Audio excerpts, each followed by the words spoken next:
الأرض ولا في السماء.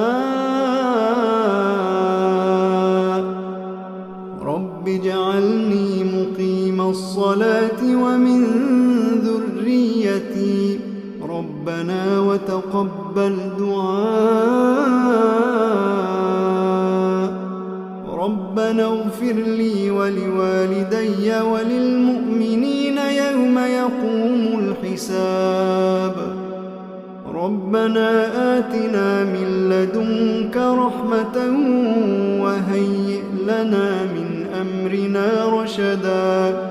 ربنا إننا نخاف أن يفرط علينا أو أن يطغى.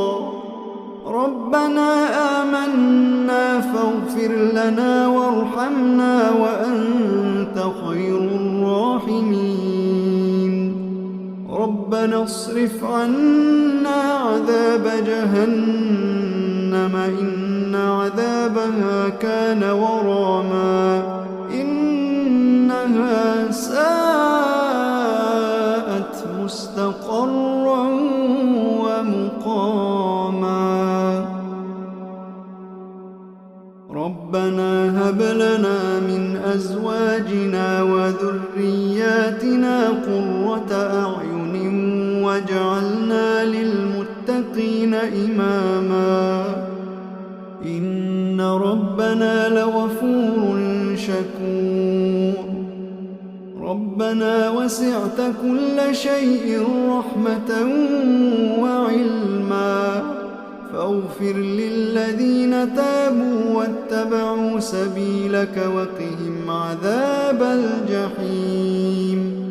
ربنا وأدخلهم جنات عدن التي وعدتهم ومن صلح من آبائهم وأزواجهم وذرياتهم إنك أنت العزيز الحكيم.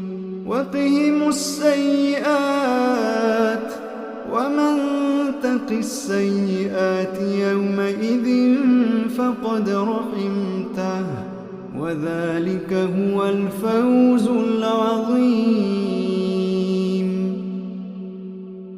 ربنا اغفر لنا ولإخواننا الذين سبقونا بالإيمان ولا تجعل في قلوبنا غلا للذين آمنوا ربنا إنك رؤوف رحيم.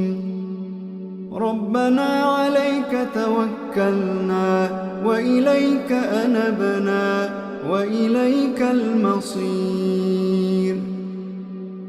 ربنا لا تجعلنا فتنة للذين كفروا واغفر لنا ربنا إنك أنت العزيز الحكيم.